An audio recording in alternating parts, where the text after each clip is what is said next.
Met her on a Friday, thought she seemed alright. By Saturday morning, there was already a fight.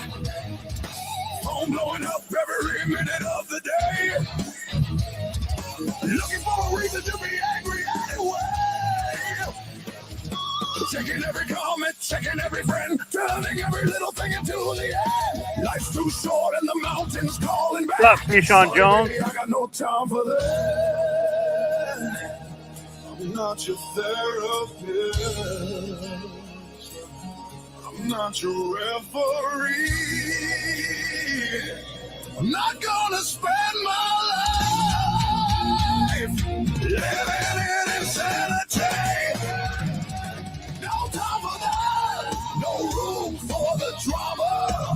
No time for that. I ain't calling your mama. No time for that. Got a life to attack. When the crazy train arrives, I'm stepping off the track. Yeah. No time for that. No time for that. No time for that. No time for that. Every conversation turns into a test. Nothing that I do is ever good enough, I guess. Walking through a minefield every single day. One wrong word and everything explodes away. Trying to build something, trying to move ahead. You just want another argument instead. Got fresh snow waiting in a backpack packed. Sorry, baby, I got no time for that. Saw her at the tavern with a smile so bright, but a fight to two shining underneath the lights. No, but Joe took one look and laughed to himself, put his drink down slowly and grabbed something else. He'd seen that movie and he knew the plot. A whole lot of chaos wrapped in what you got. No hard feelings, baby, hope your day goes great. But Joe heard one and bells and Joe's a different fate. Maybe she's an angel, maybe she's alright, but Joe's not rolling dice on another sleepless night. No time for that. No room for the drama. No time for that. I ain't calling your mama. No time for that. Got a life to attack. When the crazy train arrives, I'm stepping off the track. No time for that. No time for that. No time for that. No time for that. No time for that. Life is hard enough already. Don't need another storm to chase. I'm looking for some peace and quiet, not another courtroom case. Take your games and take your baggage. Take your endless overreaction. I'm headed for the open highway, far away from all the action.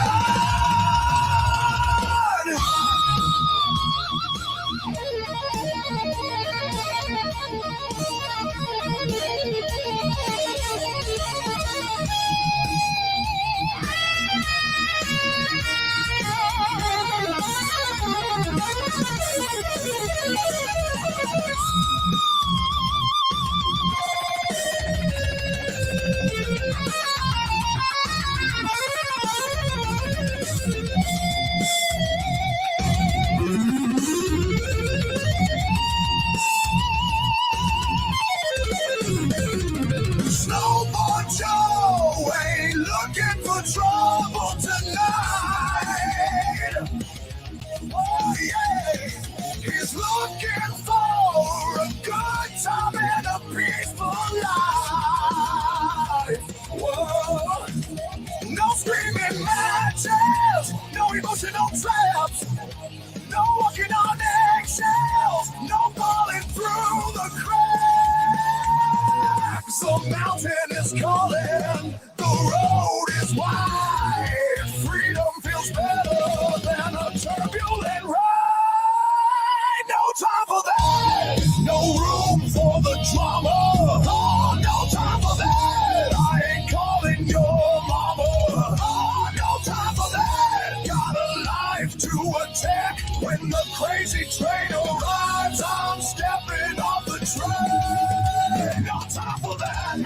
Got time for that.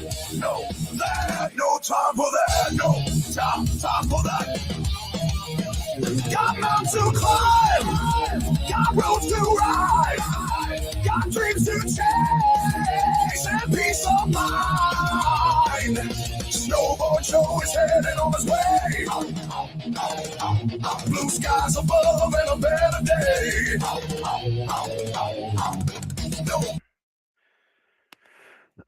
All right, guys, what's up? I'll keep this as a background thing here.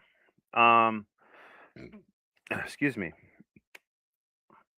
So, what I want to talk about today is an important message, and I'm going to maybe start doing this once a month type of thing. And and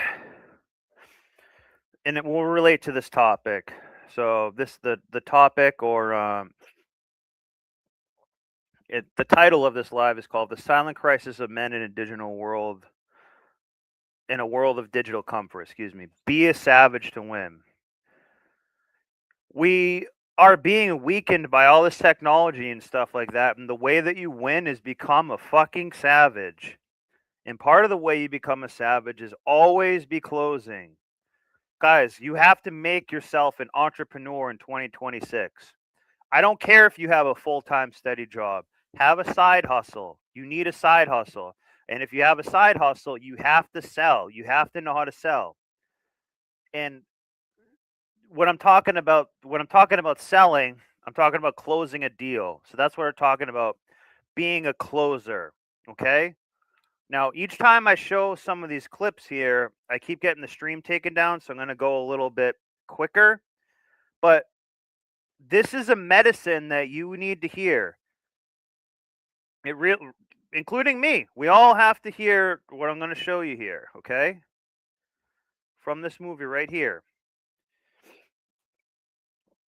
Now I'm going to speed it up to see if it makes it not copyright, because I've got the stream taken down for showing this. But this is so important. And it's a toxic message. But guess what? We live in a toxic world. We live in a toxic environment. Our food is toxic. Our air is toxic. Our water is toxic. Our government is toxic. Our religious institutions are toxic. Everything is toxic. So sometimes you got to get in with the pigs and roll around a little bit. So we're going to just watch this. I have it speeded up a little bit to see if this helps, and I will pause it more. But this is going to be the DNA of what we're talking about here. This is survival. Like it's thrive or survive in 2026 and going forward. It really is. So you have to be aggressive out there. You do. You can't be passive or life is going to pass you over. You have to have an entrepreneur mindset, work your regular job, and have another job on the side. But to have the other job on the side or do side gigs or whatever, you have to hustle. But hustle means get sales. And to get sales, you need to be a closer. You can't just half-ass ask somebody to do something and not close the deal. You must do this. I'm telling you, this is the medicine that you need to hear. It's difficult to hear. It's a toxic message. I'm not going to lie to you, but it's so valuable. Bitching about that sale you shot. Some son of a bitch don't want to buy land. Somebody. Again, I have it speeded up. Don't want what you're selling, some broad, you're trying to screw, so forth. Let's talk about something important. Are they all here? All but one. Well, I'm going anyway. Let's talk about something important. Put that coffee down. Coffee's for closers only. You think I'm fucking with you? I am not fucking with you. I'm here from downtown. I'm here from Mitch and Murray. And I'm here on a mission of mercy. So when he's talking about being on a mission of mercy, this is actually true. We all need to hear this guy now and then. That's why I want to do this once a month. I was trying to do this once a month, but every time I've shown this video, the stream gets taken down or some bullshit was happening. So I've speeded it up. Speeding it up hurts the message, to be honest. You need to have this mindset. It's sink or swim. It's brutal out there. You must be this way. And it's not taking from somebody else, really. It's taking for yourself. Okay, so he is on a mission of mercy. He's trying to light a fire under their ass to go make these sales.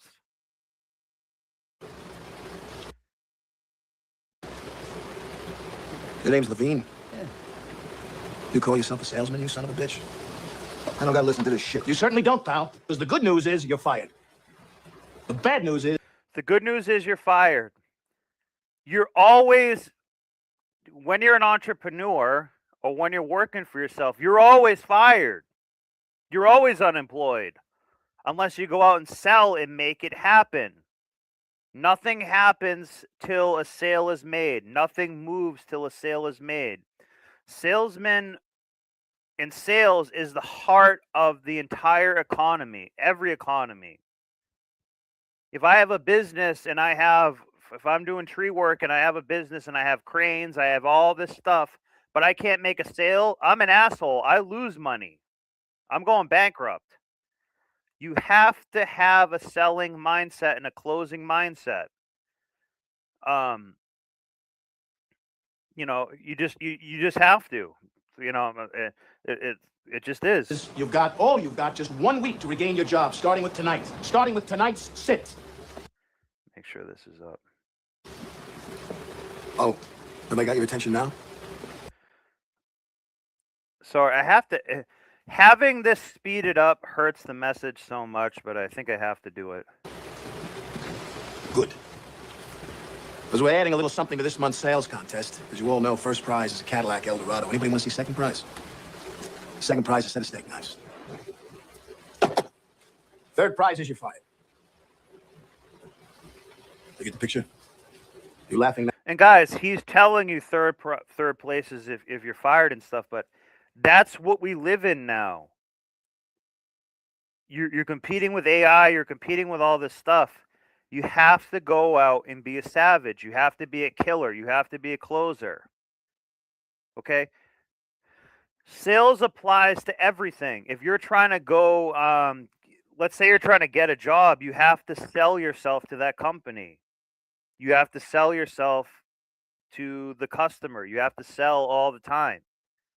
If you're trying to get a woman, you have to sell yourself to these women. It just is what it is. You can't just sit around and let someone buy it. You have to do it. You have to get out there. You have to do it. I'm telling you, you have to have this mindset to survive right now. Now, you got leads. Mitch and Murray. And that means watching this stuff sometimes once a month to remind it. Always be closing. You want to actually fall in love with this. Pay good money. Get their names to sell them. You can't close the leads you're given. You can't close shit. You are shit. Hit the bricks, pal, and beat it because you are going out. The leads are weak. The leads. I want to slow it down because it actually really helps it if it's slower. So I'm going to pause it. I'm going to be pausing this a shit ton. Are weak. Fucking. So when he's talking, for people who don't know, when he's talking about leads, the leads are weak. A lead is, pause it at 304 right here. A lead is someone who's a potential buyer, a prospective buyer, a prospect. Okay. A prospect is already half the sale is done for you because they already kind of want to buy it. A lead is someone who's looking to buy. It's not just someone off the street. So if they're trying to sell real estate here, it's not like you're just going up to someone in a grocery store who doesn't want to buy, who doesn't have money to buy or anything. No, they're a qualified buyer. They're on the market looking for it. That's already halfway in there. That's what he's talking about. The leads are shit. A lead is very, very, very valuable. If you don't have a lead, you're just mass emailing people and doing shit, basically. You're just approaching strangers on the street. You're knocking on doors. Most people in America, they are scared to knock on someone's door to make a sale because it's difficult. You have to have the courage to go out and be a closer. You do. If not, you're gonna be out on the street. Oh shit, you are shit. Hit the bricks, pal, and beat it because you are going out. The leads are weak. The leads are weak. The fucking leads are weak. You're weak. I've been in this business 15 years. What's your name? Fuck you. That's my name. You know why, mister? Because you drove. So he's going to talk about his car that he has and stuff here, which is more about materialism. But you have to. A lead is 100% better than no lead. That's the logic here at play. A lead is almost 150% better than no lead. So basically, if somebody wants to buy, somebody wants to buy it. So for me,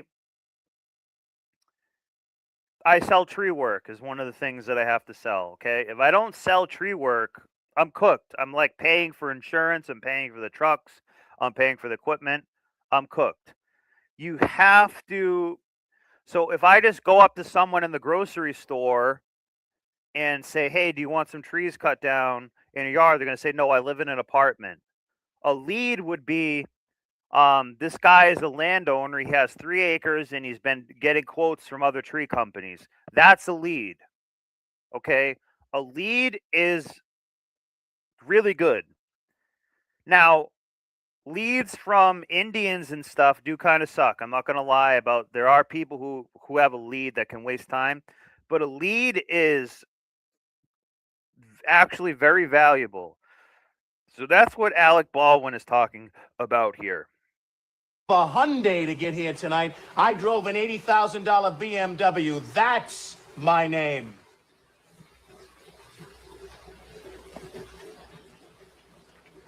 And your name is you're wanting. You can't play in the man's game. You can't close them.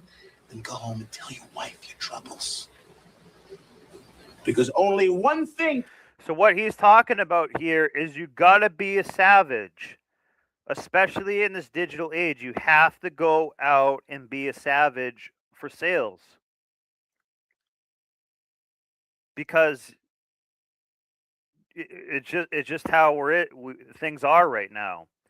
There's more people on the planet than ever before, and there's more competition on the planet than ever before. But half of them, a lot of these people who have office jobs and all that, they don't know how to sell. They don't care. They just look for the sale to come to them. You got to go out and hunt. You're a hunter. Okay, sales is hunting, and you always got to be thinking of closing. You got to close with sales. You got to close with women. You got to close with sell. Even when someone wants to buy something from you, you even need to be a closer then. If someone comes to buy something from Facebook Marketplace, okay, let's say you have a bicycle and you're selling on a Facebook Marketplace for some side cash, and you want to sell the bike for $200, and they're offering you $120. You have to close them on the higher amount. You have to figure out how to do that. You have to be creative and whatnot, how to do that. This is such a valuable skill, and this is part of the masculine burden of performance. You just got to embrace this. And this message is toxic, but sometimes medicine is toxic. You need a little bit of poison sometimes to kill some weakness in you. Are you going to be stronger than the poison, or are you going to let the poison affect you? Don't be passive. Get out there. Get mad at it. Counts in this life. Get them to sign on the line which is dotted. You hear me, you fucking faggots?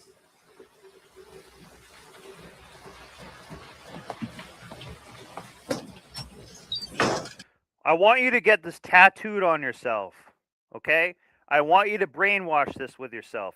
Every time you make a sale, every time you get a girl's phone number, every time something like that happens, I'm going to say always be closing with a picture of this guy here. ABC, always be closing. Brainwash yourself with this.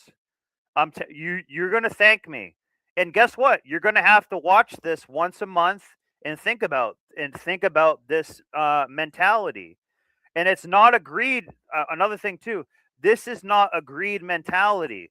This is a prosperity mentality. This is what Joel Osteen should be telling you. Always be closing for Christ. Okay, this is the prosperity mentality. If you want to prosper, if you want to survive, even if you have no job and you get fired, if you embrace this mindset and get this into your head, get this into your blood, get this into your DNA, it will pay off dividends. This is what hustlers need. They need this. This is so important. I don't care if you have a full-time job and you don't sell. I don't care. A, B, C. A, always B, B, C, closing. Always be closing. Always be closing. AIDA. Attention, interest, decision, action. Attention. Okay. We'll let him actually finish saying that, and then I'm going to bring up more. Well, just as a side note, remember I've made a few of these shows saying the most valuable thing you have is the most valuable thing that you can control is your attention. Okay? All of this starts with attention. The whole sales process starts with attention. If you don't get people's attention, you're not going to get money. Okay? That's what titties are. What do titties do? They get your attention. Titties do half the sale for women. Do I have your attention? Interest. Are you interested? I know you are, because it's fuck or walk. You close. Because it's sell or get fired. So that gets you interested. Or you hit the bricks. Decision. Have you made your decision for Christ? That's what I want you to think. Is this a toxic message? Yeah, but that's how important this is. That's how important this is. It really is this important.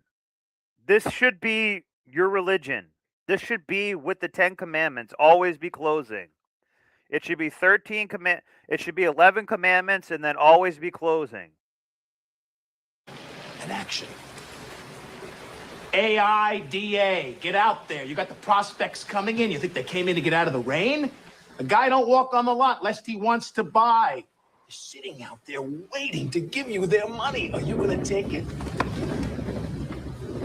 Are you man enough to take it? Are you savage enough to take it? Okay, it's not even really being a savage. We just have to call it that because we're so weakened in this modern society that makes you weak and gay and everything. You have to go out and take it. You really do.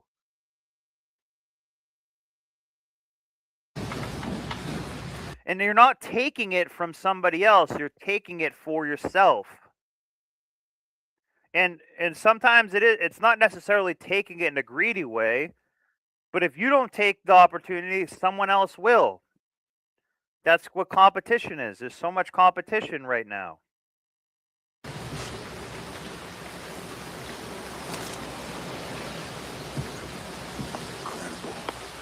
What's the problem, pal? You, Moss. You're such a hero. You're so rich. How come you're coming down here wasting time with such a bunch of bums? You see this watch? You see this watch? And this, what he's going to say is irrelevant. I don't give a shit about his watch, that it cost a lot. That's not the message I'm trying to give here. This is not a message of elitism. It's not a message of elitism and materialism. They try to add that in here. I'm taking that part out.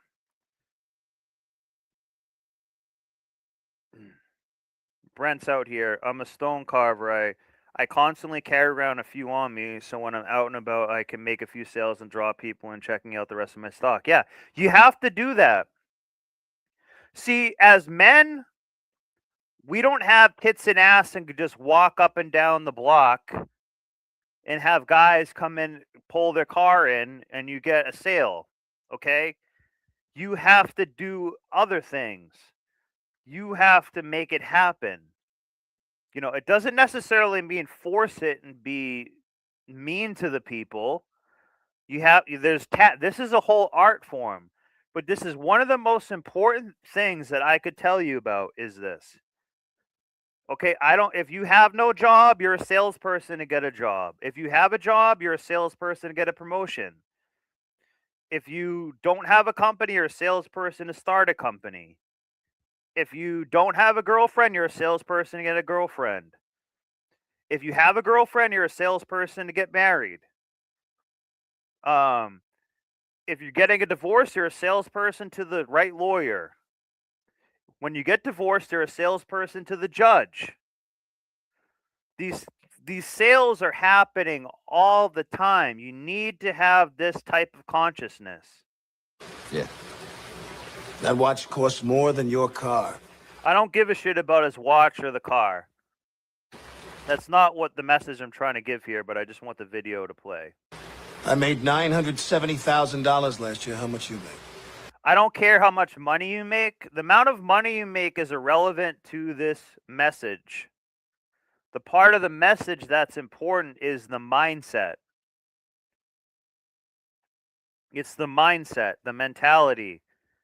Okay, the money, if you understand this mindset, the money will follow. The work will always be there. Okay,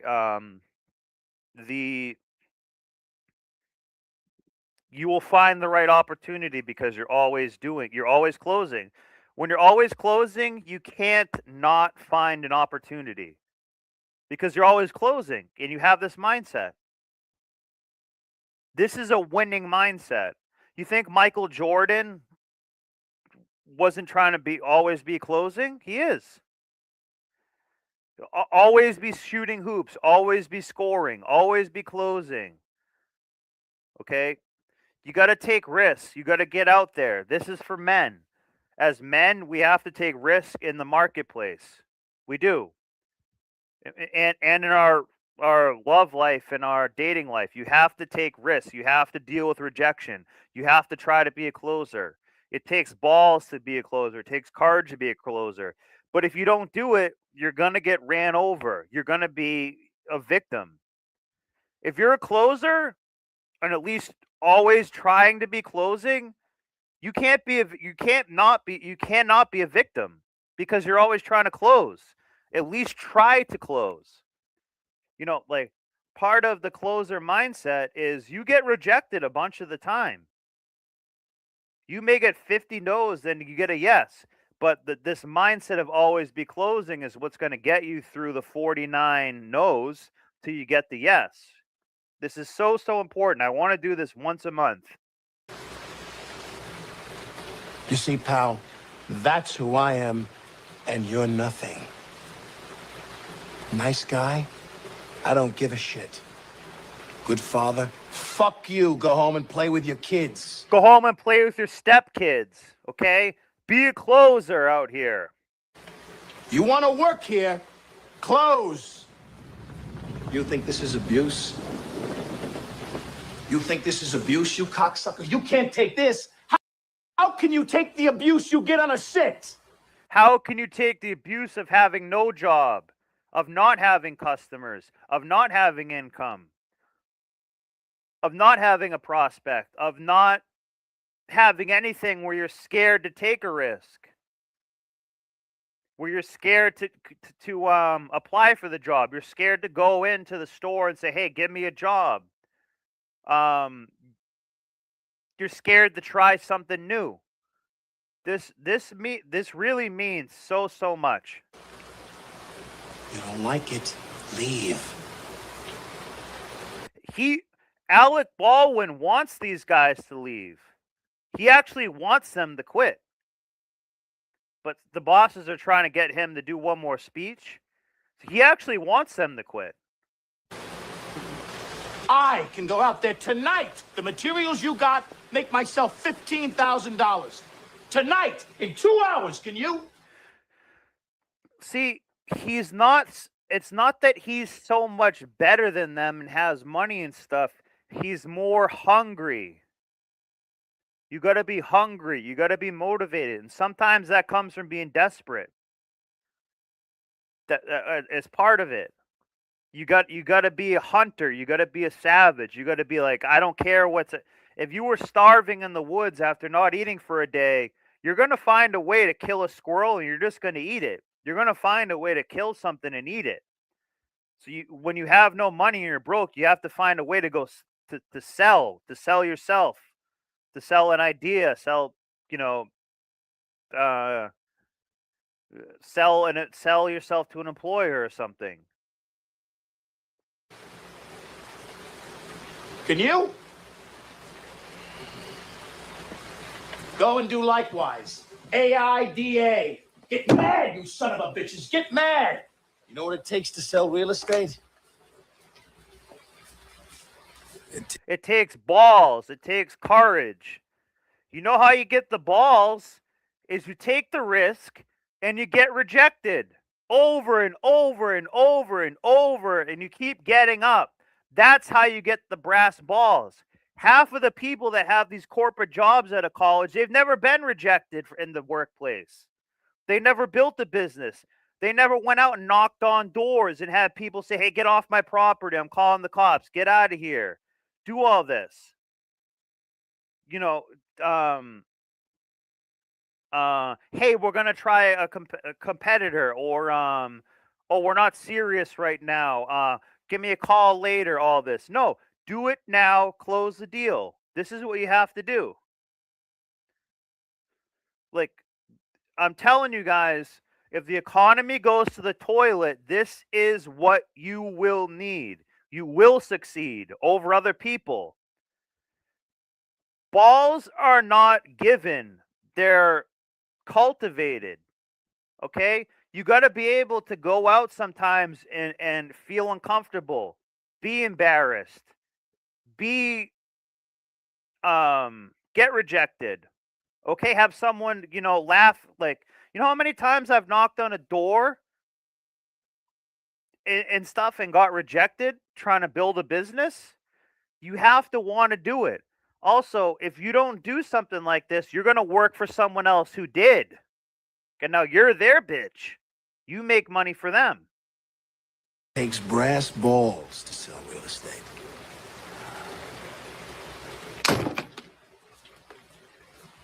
Go and do likewise, gents. The money's out there. You pick it up, it's yours. You don't, I got no sympathy for you. You want to go out on those sits tonight and close, it's yours. Not, you're going to be shining my shoes. And you... Yep. And that's how it works. Ron Johnster writes in, I like squirrels, but they're going on the barbecue if I'm hungry. Yeah, exactly. And you know what you tell these squirrels? You say, eat these nuts. That's what you do. Squirrels eat nuts. You say, eat these nuts. You know what you'll be saying? Bunch of losers sitting around in the bar. Oh, yeah, I used to be a salesman. It's a tough racket.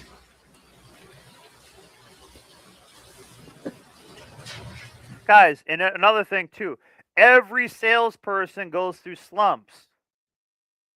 All of them. That's why I'm trying to show you this. This is medicine. We all need to hear this now and then. Once a month.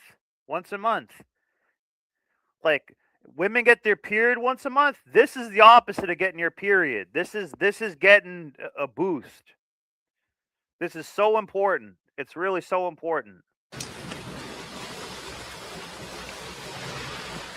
These are the new leads. These are the Glengarry leads. And to you... So what the leads are representing, once again, is that's a name and a phone number and address of someone who is interested in, they're selling real estate here or land, whatever. This is a name, an address, a phone number.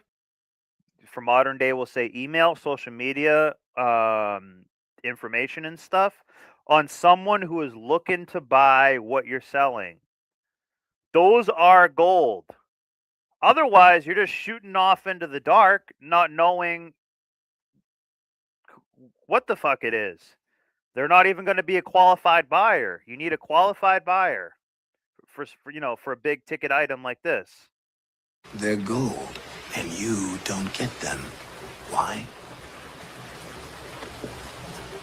Because to give them to you is just throwing them away. They're for closers.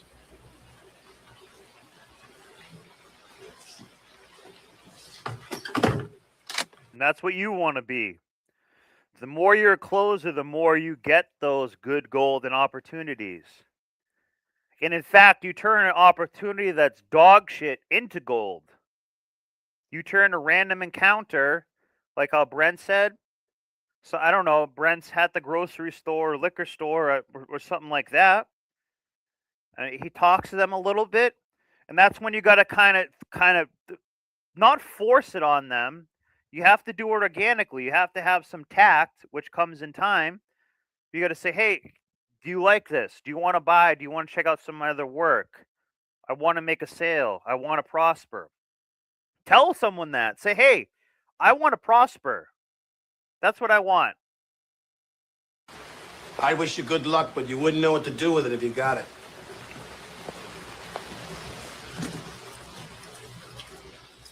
And to answer your question, pal, why am I here?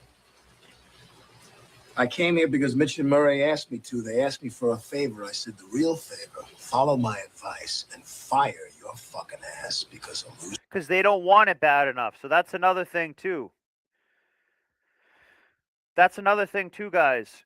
That's part of my message here of this: the silent crisis of men in a world of digital comfort. Be a savage to win. We are too comfortable with all the modern day luxuries. We don't understand the gravity of everything. Oh, you're hungry? You can just get Uber Eats to go to your door. You don't have work? You can just apply online. Like, it really should be, oh, you don't have food? Hunt to get it. Okay, we are so far off of what it means to be like a man. You know, it's I know I'm taking it a little bit far, but this is a really, really important message here. So we're gonna go into another one right here, which is this is on a similar vein. So we're talking about sales here. And now I'm gonna have to speed this one up, probably.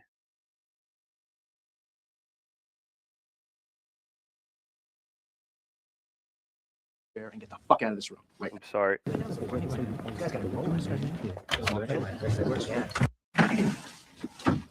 Fucking dumbass.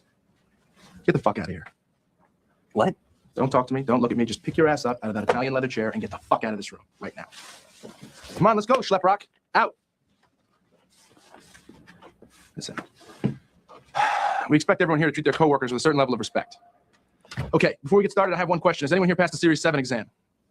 I have a Series 7 license. Good for you. You can get out too. What? Why? We don't hire brokers here. We train new ones. That's it, Skippy. Pack your shit. Let's go. The message will be coming up. So this is a movie called Boiler Room. It came out in early 2000s. It is about kind of a Enron fraud type company.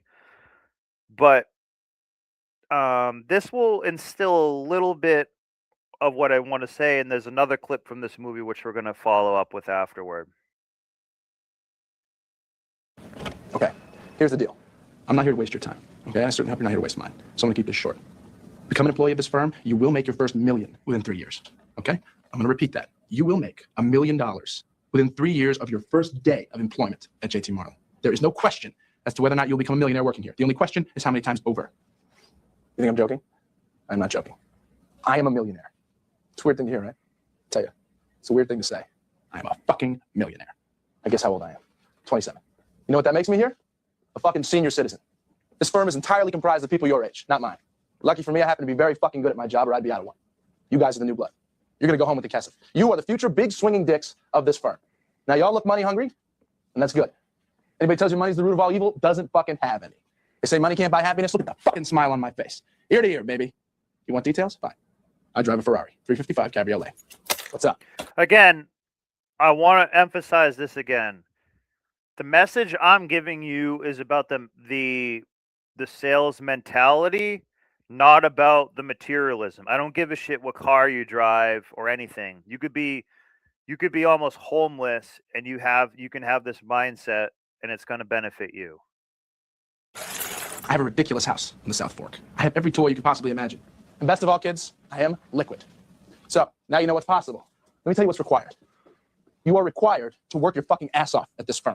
We want winners here, not pikers. A piker walks at the bell. Piker asks how much vacation time you get in the first year. Vacation time. People come and work at this firm for one reason, to become filthy rich. That's it. We're not here to make friends. We're not saving the fucking manatees here, guys. You want vacation time? Go teach third grade public school. Okay. First 3 months of the firm are as a trainee. You make $150 a week. After you're done training, you take the Series 7. You pass that, you become a junior broker, and you're opening accounts for your team leader. You open 40 accounts, you start working for yourself. Sky's the limit. A word or two about being a trainee. Friends, parents, the other brokers, whoever, they're going to give you shit about it. It's true. $150 a week, not a lot of money. Pay them no mind. You need to learn this business, and this is the time to do it. And again, this is not directly related to this, but in the beginning of starting a business, of starting to do something, you're going to actually probably lose money at first. You're going to take hits. You have to, the money you make, reinvest it into yourself, into your business, into paying for equipment, into, I don't know, paying for payments and shit like that, okay? You got to pay shit forward sometimes to get the momentum to get it to work for you. Once you pass the test, none of that's going to matter. Your friends are shit. They tell me you made 25 grand last month, they're not going to fucking believe you. Fuck them. Fuck them. Parents don't like the life you lead? Fuck you, mom and dad. See how it feels when you're making their fucking... And that's your friends, too. Your friends don't agree with what you do? Fuck you. Oh, Keyshawn Jones can't come and hang out and smoke weed with us on Saturday morning because he decided to take another job or he's I don't know, cutting lawns before it gets too hot out in the day or something like that. Those people are going to happen. That's most people. Most people don't have this closer mentality mindset. And this is not even about money. It's about being a closer, and the closer mindset is about your own freedom more than it even is money. Do you not want to have to work for some scumbag boss? Do you not want to have to go to some stupid corporate party? Do you not want to have to wear some stupid uniform? Do you not want to live in a house you don't want to live in? Do you not want to work the 8 hours a day, the time that they tell you? Do you maybe want to work during the nighttime? I don't know, something like that. This is the key to the kingdom of that, this mentality. Lexus payments. Now go home and think about it. Think about whether or not this is really for you. If you decide it isn't, listen, it's nothing to be embarrassed about. It's not for everyone. Thanks. But if you really want this, you call me on Monday. And we'll talk. Just don't waste my fucking time. Okay, that's it. Again, this is speeded up. So here's another one from the same movie that's going to illustrate a very similar point. Even here, it's called Always Be Closing. You fucking guys. I'm going to keep this short, okay? You passed your 7. Wait a second. Let me speed this up here again so I don't get copyright. Over a month ago. Again, I would like to play it at the normal speed because it lets the point set in more. But I have to, speed it up a little bit. But again, even this is called Always Be Closing. This is so important. This is your key to the kingdom. This is your ticket away from slavery. Is always be closing. Always be hustling, always be closing. If you're not, you're going to basically be a slave and a serf in our digital age. It just is what it is. That's the only one that's open the necessary 40 accounts for a team leader. When I was a junior broker, I did it in 26 days. Okay? You're not sending out press packets anymore. None of this Debbie the Time Life operator bullshit. So get on the phones. It's time to get to work. Get off your ass. Move around. Motion creates emotion. I remember one time I had this guy call me up. Wanted to pitch me, right? Wanted to sell me stock. So I let him. I got every fucking rebuttal out of this guy. Kept him on the phone for an hour and a half. Towards the end, I started asking him buying questions. Like, what's the firm minimum? That's a buying question. Right there, that guy's got to take me down. It's not like I asked him, what's your 800 number? That's a fuck off question. I was giving him a run, and he blew it. Okay? To a question like, what is the firm minimum? The answer is 0. You don't like the idea? Don't pick up a single share. This person's telling me, 100 shares. Wrong answer. No. You have to be closing all the time and be aggressive. Learn how to push. Talk to him. Ask him questions. Ask him rhetorical questions. Doesn't matter. Anything. Just get a yes out of him. If you're drowning and I throw you a life jacket, would you grab it? Yes. Good. That's what I know it sounds like a toxic. It is kind of a toxic message. It is a little bit fucked up, but guys, we live in a toxic economy. We're in a capitalistic economy. Okay, socialists and communists, they don't give a shit. Government workers, they don't give a shit. People that work in a huge ass company, corporation, they don't give a shit about this. And it's actually cancer that they don't, because they just think they're just on the gravy train. Oh, just more will come in. I don't have to you know, sell or close or be aware of it. Okay, this is so valuable. You want to raise, you got to be a closer. Okay, you have to sell your boss on giving you a raise. You want a promotion, you have to sell your boss on giving your promotion and be a closer on it. You have to do it for them. Even small stuff. Dealing with these Tylenol brain people, to have them make you a sandwich at Subway, you have to be a closer to get them to fucking make it the right way or something. This is such a valuable thing, and we're going to do this once a month. I think maybe on the 28th each month, we're going to go over always be closing until you get sick of it. I want you to get a tattoo, always be closing. Pick up 200 shares. I won't let you down. Ask them how they'd like to see 30, 40% returns. What are they going to say? No? Fuck you. I don't want to see those returns. Stop laughing. It's not funny. If you can't learn how to close, you better start thinking about another career. And I am deadly serious about that. Serious, and that applies to every career, guys. This is like an early 2000s movie. Like, the way the economy is going and stuff, guys, this is your only way out of it. Dead fucking serious. And have your rebuttals ready. Guy says, call me tomorrow? Bullshit. Somebody tells you that they got money problems about buying 200 shares is lying to you. You know what I say to that? I say, hey, look, man. Tell me you don't like my firm. Tell me you don't like my idea. Tell me you don't like my fucking necktie. But don't You got to ask your wife. Grab your balls. Tell it. Customer says, "Oh, I gotta ask my wife about it." Say, "No, grab your balls. Why is your wife the decision maker? You're the head of the household. You make the decision now." tell me you can't put together $2,500. And there is no such thing as a no-sale call. A sale is made on every call you make. Either you sell the client some stock, or he sells you on a reason he can't. And that applies to everything, guys. Everything is a sale all the time, whether we know it or not. It just is. Either you sell the girl to bang you, or you don't. Okay? You have to look at things a little bit transactional. I don't like to have to look at the world this way, but that's a little bit how it is. Either way, a sale is made. The only question is, who's going to close, you or him? Be relentless. That's it. I'm done. Yeah. Oops. And speaking of being relentless, there's a oops, shit, sorry. That's not what I wanted to watch. So speaking of being relentless, there's a book that I want you guys to go out and read or do an audiobook. I'm more of an audiobook person.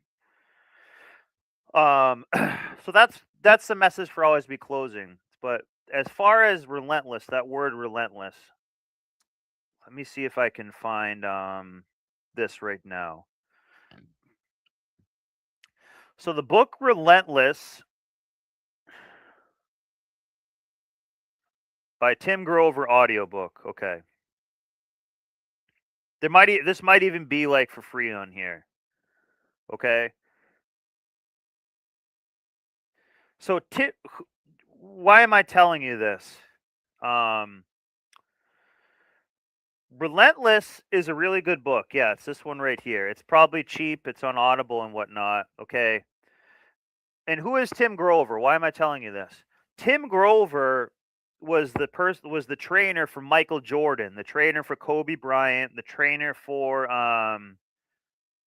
Dwayne Wade or Dwayne Johnson, one of these other people. They're mostly basketball, but other things too. It's an awesome book. And what he's talking about is the relentless mindset to win. So there's basically, I'm going to summarize a little bit of it. So there's three things. There's a closer. So there's a. I don't want to give away too much of the book, but let's see if we can find maybe a small clip of this.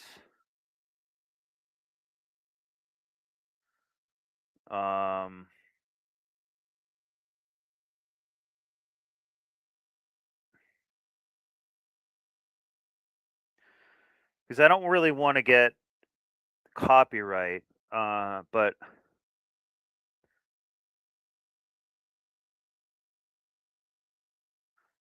it's one of the best books I've ever read. They're saying free audio book.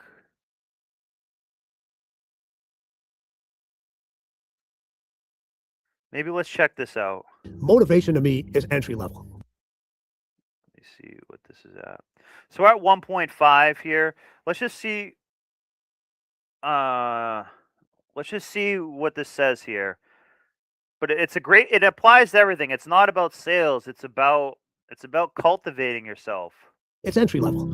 All right. It's like if you need motivation, you're just beginning the race. That means somebody else is making you do something that you don't want to do. All right. Where you constantly need motivation. You constantly need motivation. These athletes and these business people, they're not looking for motivation. They're looking for elevation. That's what they're looking for. They're looking to elevate their game. They're looking to elevate their business. They're looking to elevate their lives. All right. I've never. And this means a skill. This is not just. Not everything is about business. If you want to be the best, I don't know, piano player, you need this mindset. If you want to be the best, I don't know, farmer, you want to be the best parent, you want to be the best bus driver. If whatever you're doing, you have the ability to strive for mastery at it, and that's good. For one time, had to raise my voice to my athletes because their motivation was at such a high level. It was internal. It wasn't external. You know, it's kind of like that sugar high. You know, you go to these different conferences and everybody gets you all fired up and everybody's clapping hands and they're giving you high fives and everybody's jumping up and they all tell you, let's go. And then once the event's over, where they're like, where are we going? There's no direction. There is no direction. And it's just like, you know, if you eat a lot of candy, you're buzzing around all over the place. It's the same thing with that motivation. You go on this extreme high and then there's this extreme letdown once you figure out what the work that it's going to take and the time and the effort that you fall in love with the drudgery. Fall in love with monotony. Fall in love with late nights. Fall in love with being nervous about taking that little extra risk, pushing yourself, taking a risk. Fall in love with temporary failures along the way. That's what he's talking about. In this book, he's talking about Kobe Bryant was not a better basketball player than anyone else. He actually wasn't that great, but he was more determined. He would stay after practice and shoot baskets till like 3 a.m. People thought he was insane. You got to be willing to be a little crazy to do other things that people are not going to do. That's where you get the advantage. Michael Jordan kind of had so much OCD about winning, he would wear new shoes every time. He had to tie them the right way. He had to have his car clean before he went to the game. He had to have certain things in a certain way to be fully committed to what the fuck he was doing. He would not make eye contact with anybody until he went on the court. And he tried to instill this in other people. If he tossed you a ball and you didn't try to shoot the scoring, he would say, what the fuck am I passing you the ball for? I can just try to shoot the hoop myself. You know what I mean? So, you know, it's a little bit over the top here, but like, just, this is really important. This has to do with always be closing. We're going to have to put in, not somebody else that's going to be constantly pushing you and telling you and so forth. You have to figure this out, a lot of it on your own. My businesses that I speak to, the CEO, the clients, I always ask them, describe winning in one word. One word. And, you know, when you go to these motivational things, you'll have people come in and say, you know, it's... Sometimes he's probably going to say like pain, frustration, fear, risk, embarrassment, humility. I don't know what he's going to say, but that's just actually a guess. That's sometimes what winning is. Fun, it's happiness, it's exciting, it's exhilarating, and all this other stuff. When you talk to the individuals that win over and over again. This were some of the answers that they gave me. Uncivilized. It's hard. It's nasty. It's dirty. It's toxic. Okay? Like I was saying before, we live in a toxic, more capitalistic environment. So you got to get down and roll with the pigs sometimes. It's unpolished. It's rough. It's unapologetic. It's unforgiving. And then Kobe Bryant, his answer was, winning is everything. But you have to do everything for winning to be everything. And that's how these individuals describe winning, because they're not thinking about the celebration at the end, which is small and short. They're thinking about the race that they had to go through in order to get to winning. And in that race, that's where all the things are. That's where you spend more time in the uncivilized, in the nasty, in the unpolished than you do actually in the winning. That's what I'm saying. Fall in love with drudgery. Fall in love with monotony. Fall in love with the boredom of practicing something. Fall in love with staying up all night studying something. Fall in love with being rejected, trying to do something that you want to do. Again, the sales thing. Fall in love with being told no till you're told yes, because you're going to have to deal with it. If you're trying to start a business or something, you may get told no 50 times to your face. Knocking on a door, getting told no and no and no and no and no and no and no. Okay, make no your vitamin until you get a yes. Okay, make sometimes losing your vitamin till you win. You know, people who have often won the most have actually lost the most because they are playing the game the most. So that's part of the always be closing mindset. You know, if you don't quit and you just keep going and going and going, if you're told no 1,000 times before you get a yes, then you're winning. You have to kind of look at it that way. You have to fall in love with the drudgery and stuff a little bit. It's very paradoxical. I say most people are afraid of success because once you become successful, now everybody sees that version of you. And in order to get success again, you know, you got to become a better version. You got to become a stronger version. You got to become a smarter version. You got to become more of a winning version. So people. And again, for the people who have just got in here, we're talking about always be closing. Again, once a month, I think on the 28th or something, we're going to do always be closing. We're going to go through that. I want you to get a tattoo. Always be closing. Think of it all the time. Maybe we'll get a hat or something that says always be closing. You have to have that mindset. The economy, if the economy's dog shit and you have the always be closing mindset, you're going to be just fine. If you lose your job and you always have the always be closing mindset, you're going to be just fine. If you're single and you always have the closing mindset, you're going to be just fine. Again, if you have the always be closing mindset, you're going to get the girl. You have to close the girl to be your girlfriend. You have to close the girl to be your wife. If you're going to get divorced, you have to close the divorce lawyer to help you. You have to close the judge on getting custody of your kids. You know, this is so fundamental. Like to stay in the middle, and that's where a majority of the people. And again, who we're listening to is a guy, Tim Grover. He's the trainer for Michael Jordan, Kobe Bryant, and a few other, mostly NBA people, but I think a few business people as well. And like I said, Kobe Bryant was not naturally talented. Michael Jordan was not naturally talented. They just outworked people. They worked harder. Kobe Bryant would stay after practice, sometimes shooting baskets till 3 a.m. You got to go crazy sometimes. You have to go the extra 10 miles, not the extra mile, the extra 10 miles. You may have to sacrifice friendships and shit like that and be called crazy. You have to be obsessive. You have to be relentless. So the book Relentless by Tim Grover, it's not a lot of money. It's one of the best books I've ever read. And, you know, it's about reaching mastery in anything. If you're a bus driver, if you're a surgeon, you are a parent, okay? You want to be striving to be your best in it. It doesn't have to be the best comparing to everyone else. Your best.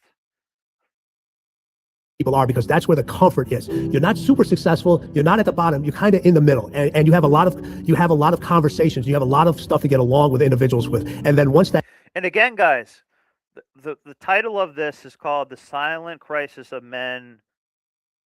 The silent crisis of men in a world of digital comfort. Be a savage to win. Guys, if you're just 20% more savage than these other people who are weak online people who have never, they've never even heard of Always Be Closing or anything, you're going to do way better than them just by default. This is part of being a man. It's a part of the masculine burden of performance. You have to hunt. You have to go out and be a killer in sales and, doing whatever you're doing. This isn't just a sales thing. It's not a sales job thing. It's really a life thing. This is so foundational. And they don't teach you this stuff in school or anything. They don't really teach this. That individual starts to separate from that group, instead of that group uplifting that individual, most of them are trying to pull them back because they couldn't get to that next level of success, and they don't want to be left. They don't want to be left behind. Winning makes you different, and different scares people. So success makes you different, and people are scared by different. What they don't understand. And when they're talking about success, it doesn't have to be. Carlos writes in, Tim Grover had some awesome insights in the document The Last Dance. Yeah, his book. So he has a couple books. I've read the one that came out after Relentless. I forget what it's called. But the one that's called Relentless is an awesome, awesome book. It's even kind of funny. So he had this thing where, like, Kobe Bryant had all these people around him that were like his friends and stuff like that. And he called them, he said, "Oh, you guys all just must have PhDs." They're like, "We don't have PhDs. We don't know what that shit is." He's like, "No, I mean professional holders of dicks. Because you're just holding on to his dick, waiting to get some of his side money and stuff." It's a really funny book. And part of what he talks about in the book is his dad was, I don't know what the actual job is called, but his dad, so they're like some immigrant from somewhere. I don't know. We'll just say like Lebanon or something. I don't actually know. But he had to help his dad. And what his dad did, his dad would have to saw up bodies and like take them apart and stuff. So the book Relentless is a really good book. I would almost recommend it on the I am an audiobook person. Being on the audiobook was really good because he's saying it and he kind of can add some punctuation into it. But it's really, really good.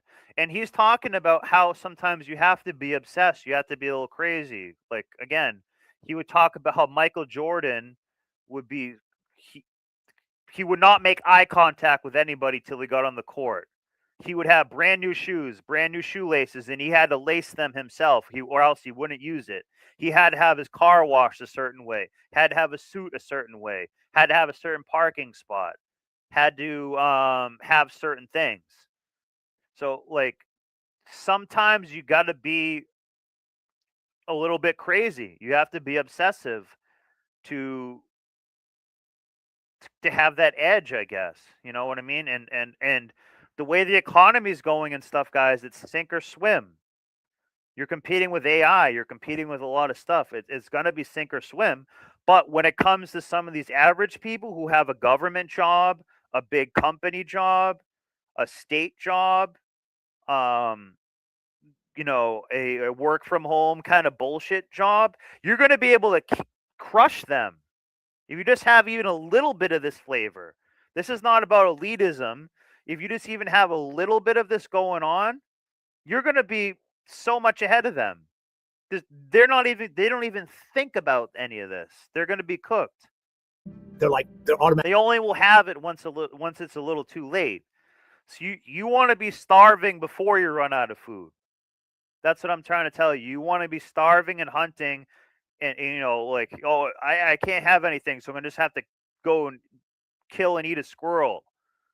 these people are just saying, oh, like, well, I don't have to do that. I can just go to the grocery store and stuff, and I'll just keep waiting till that happens. And then once that runs out, I'll just keep waiting and waiting more.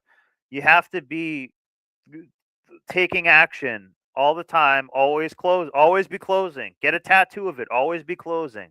They're automatically turned off by. There's a lot of these cliches out there that instead of helping you, they actually hurt you. You know, they said you gotta love the process. All right, the process, you have to do the process. The process is not an option. In anything you're trying to become successful at, you have to do the process. The end result is not guaranteed. You know, you can go through a year of process and get closer and closer and still not get to the end result, and the process starts all over. All right, so you have to do the process. You have to do. It's a non-negotiable. The end result is not always going to be there. I don't know a single individual that. And again, a lot of these things, even always be closing, they're showing these mansions and stuff. This is not the goal. This is not what I'm trying to talk about here. The material wealth in this mansion. It's about the mentality. It's about that mentality. Like, this video is bullshit. I don't know what this has to do with anything. This is not the goal of what I'm trying to tell you about, is this big house and all this bullshit. The goal is you have to be relentless to preserve yourself. Do you want to be a serf? Do you want to be a sheep, or do you want to be able to have your own, like, all this is actually about freedom. If you have the always be closing mindset, that's the only way you can be free. Otherwise, someone's closing you, or they closed you to do some shit job where you just make a shit ton of money for them, and you're their peasant. Always going to be there. I don't know a single individual. Were you going to say something, Secret? Yeah, it's funny you bring up the whole serfdom thing. Oh, just sorry to interrupt one thing.